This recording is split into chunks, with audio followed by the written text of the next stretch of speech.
Hello అండి, welcome back to our channel Haripuji diaries. ఈరోజు మన ఛానల్లో చికెన్ దమ్ బిర్యానీ ఎలా చేసుకోవాలో చూసేద్దాం. మనం బయట నుండి తెచ్చే ఒక పార్సిల్ ఖర్చుతో ఇంట్లోనే 6 మెంబర్స్ హ్యాపీగా తినొచ్చు. ప్రాసెస్లోకి వెళ్ళిపోతే ఆయిల్ బాగా హిట్ ఎక్కాక పొడుగ్గా కోసుకున్న ఉల్లిపాయ ముక్కలు వేసుకొని డీప్ ఫ్రై చేసి పక్కన పెట్టేసుకోండి. ఇంతలోపు చికెన్లో పసుపు, ఉప్పు, కారపొడి, గరం మసాలా, చికెన్ మసాలా, అల్లం వెల్లుల్లి పేస్ట్, పెరుగు వేసి బాగా కలుపుకొని ముక్కలు నానేలాగా ఒక హాఫ్ అన్ అవర్ పాటు పక్కన పెట్టేయండి.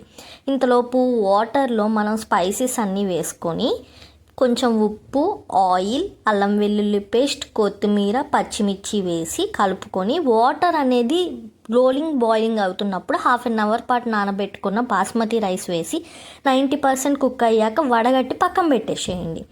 ఇంతలోపు మనం ఒక ప్యాన్ తీసుకొని ఆయిల్, పచ్చిమిర్చి, ఆనియన్ అండ్ టొమాటో వేసుకొని ఇవి వేగాక పసుపు, ఉప్పు, కారపొడి వేసి ఈ మసాలాలు కూడా ఫ్రై అయ్యాక ముందుగా మ్యారినేట్ చేసుకున్న చికెన్ ముక్కలు కూడా వేసుకొని ఒకసారి కలుపుకొని వాటర్ పోయండి. వాటర్ ఒకసారి బాయిలింగ్ అవుతున్నప్పుడు ఈ వాటర్ తీసి పక్కన పెట్టుకొని దీంట్లోనే బాస్మతి రైస్ యాడ్ చేసుకొని ఫ్రైడ్ ఆనియన్స్ ప్లస్ ముందుగా తీసుకున్న ఈ వాటర్ని కూడా దీంట్లో పోసుకొని మూత పెట్టేసి ఒక 40 మినిట్స్ పాటు లో ఫ్లేమ్లో కుక్ చేసుకుంటే ఎంతో సింపుల్గా టేస్టీగా ఉండి మన చికెన్ దమ్ బిర్యానీ రెడీ అయిపోతుంది. ఒకసారి ట్రై చేయండి, చాలా టేస్టీగా ఉంటుంది, సింపుల్గా కూడా అయిపోతుంది. ఒకసారి ట్రై చేసి ఎట్లా వచ్చిందో చెప్పేయండి. Thank you.